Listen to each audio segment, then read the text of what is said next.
So you're terribly good looking and have decided to start a YouTube channel. But what if you're not terribly good looking? What if, like Reginald here, you've got an arse for a face? Fear not! These 6 simple steps will help overcome that hideous monstrosity that God slapped higgledy-piggledy on the front of your misshapen head. Get out, Reginald. You disgust me. If you're stunningly beautiful, don't worry about it. Just record any old shit into your mobile phone and the world will lap it up because you're gorgeous. I'm not one of those people, and so I thought it would be a good idea to give you guys a breakdown as to what I think makes a good YouTube channel, and more importantly talk a little bit about my setup because people keep saying, Paul, what's your setup? This is it. Before we get started, a big thank you to today's sponsor, Tourbox. I'll be ramming this down your throat later as part of this video. These guys are actually seriously awesome. This is a tool for using Premiere Pro and Photoshop and DaVinci and basically any editing software you can think of that uses keyboard shortcuts. We'll go into how I'm utilizing it later on, but in the meantime, here are some tips to stop you boring the tits off people. Step 1, get to the point. Nobody wants to hear you blabber on. Unless, of course, you're incredibly good looking, in which case, have at it. Nobody cares. You need to make bullet points before you start your video and stick to them. If you do this, your video will stay on point and you won't bore people to tears. Or you might. I don't care. Does that look good to you? No, it doesn't. Because cameras are idiots and can't see in the dark. The footage you've just seen is from a semi-professional camera worth over $1,000. And the reason it looks terrible is because no camera in the world will present a decent image if you haven't lit the scene correctly. The lights I'm using are only £222 for all 3 lights and the stands. But my point is this, if you can only afford either a decent camera or a set of lights, buy the lights. To demonstrate the point, this footage is actually being shot on my Samsung Galaxy S10's selfie camera, which looks better than my £1,000 camera. What have I done? Don't rely on your camera's microphone, you will sound like you're in a toilet. I personally have an XLR microphone connected directly to the XLR input on my Canon camera. That is basically the only advantage to the £1,000 piece of trash sat in front of me right now. If you have decided to go the mobile phone route though, you're going to run into this problem. That's not gonna work, dum-dum. You should buy yourself a decent USB mic, plug it into your laptop, and record the sound to your laptop independently of the picture, and then mix the two together in editing later on. Where are you going? Don't leave! I'm going to show you exactly how easy it is to merge video and audio as part of the editing section of this video. But if you are desperate to record the sound directly to your mobile phone along with the picture, you can get one of these horrible things. I can't stand these lapel mics, they make me feel like I'm going to strangle myself to death, but they do have a jack that will connect directly to your mobile phone and solve that problem for you. I'm going to have to talk to you out of the side of my face because the microphone won't reach. You're listening right now to the Fi-Fi mic and I love this thing. It's got this warm, honey-like sound to it. I actually kind of wish it was my main microphone, but I can't plug it into my camera. It's a USB mic. If you're in the market for a USB mic, the Fi-Fi mic is like 46 quid. It's ultra cheap and it sounds delicious. This is a nice to have, and personally I got it for my birthday. It just hooks onto my mic stand. I never told you I got a mic stand. I suppose that's worth mentioning. So you'll need a mic stand and a camera stand, obviously. All of these things will be in the description for this video. I'm going to list everything that I use there and you can just click on them and have a look for yourself. But I also use this thing that shields reflective sound that might come from behind the microphone and make it sound like I'm in a bathroom. Everything's toilets with me.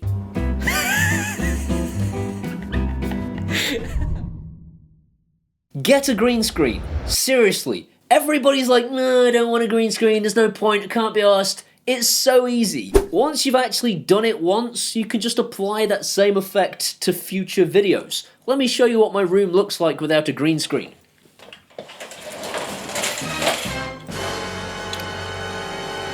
Get a green screen. Never tidy again.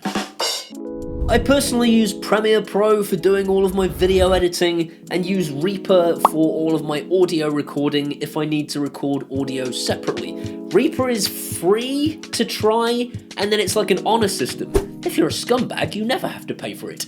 But you should pay for it, and it's only like $60. Premiere Pro is horrifically expensive. I got given a license by a guy at Adobe, which is really, really kind of him.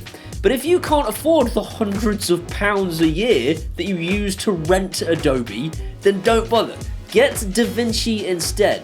DaVinci is entirely free if you get the base package, and it is perfect for doing YouTube, because if you don't want to do tons and tons and tons of effects, you've still got access to all the color changing stuff, you've still got access to all the green screen stuff, and you've still got access to all the basic editing features.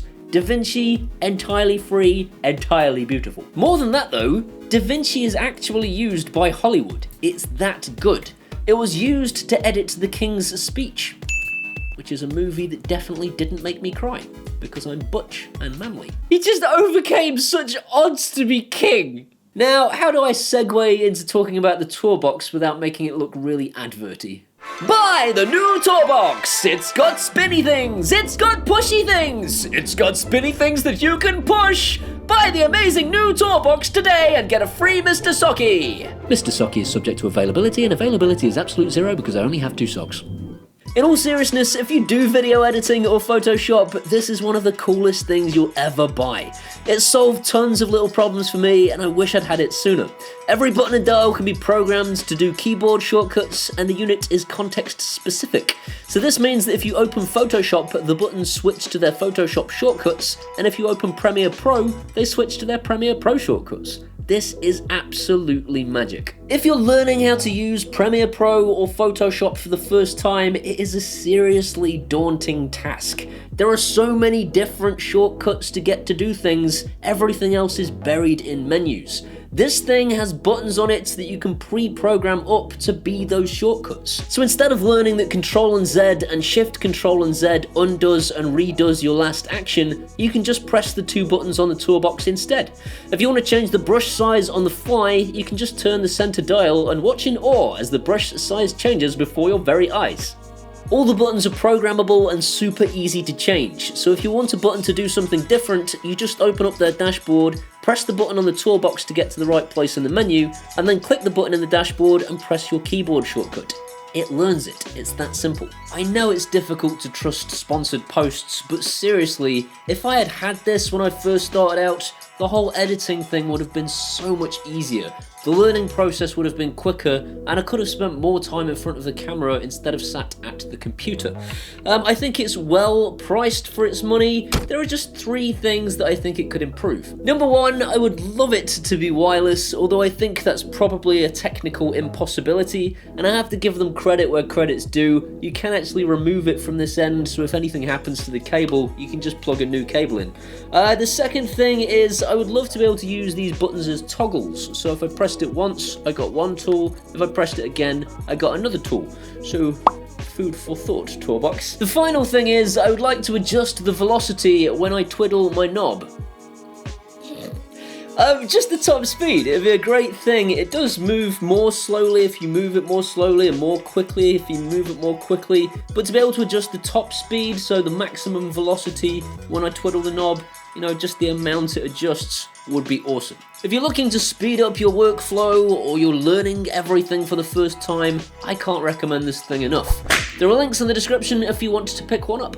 This isn't a tutorial video, but I do want to just show you how easy it is to slot your audio in independently, because I think people fall over at this point and just think, oh, it's too hard. It really isn't. All you do is you drag in your video file into your video editor, and that in itself will already have some sound from your camera, which will sound like you're in a toilet. Then you drag in your audio file independently that you recorded with your microphone, and just line the 2 up until they're in sync.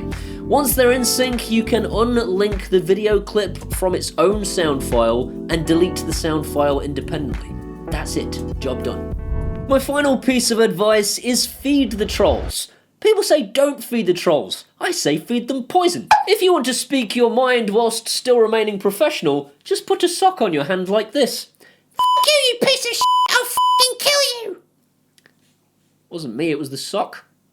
I hope this video is of interest to somebody. I know it's been a bit of a different one this week. It's just I get asked a lot what my process is and what my setup is, and I thought this might be useful for you if you're starting out. If I've missed anything, if you want to know any more about how I make videos, what it is I use, there is a bunch of stuff in the description, but also feel free to just ask me in the comments and I shall let you know and give you some advice. I hope you've enjoyed this video. If you have, please give it a thumbs up. That tells YouTube's algorithms it was a good video and more people should see it. If you want to see some more of this guy, hit that subscribe button and ding that bell. If you ding the bell, it lets YouTube know that you want to be notified when I upload videos. These amazing people are my patrons from Patreon, and without them, I wouldn't have been able to have afforded to have bought a lot of this. A lot of this is accumulated over time, and that's another thing you should understand. I think you should probably start with lights. I'm covering the same ground again, aren't I? But seriously, start with the lights and then work your way outwards, buy more stuff as time goes on. These are my social medias, my Facebooks, my Instagrams, and my Twitters. Come and hang out there and we can be best friends. I shall see you next time. Or literally any editing software that Stop spitting on yourself, you freak. Because this is an editing tool. An editing tool. You can film bullet point number 1, stop the camera, film bullet there. Part of the editing section of this video, just how easy this is to do, to merge those two.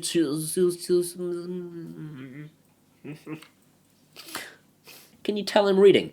I am rubbish at reading. It just suddenly goes from being natural to being like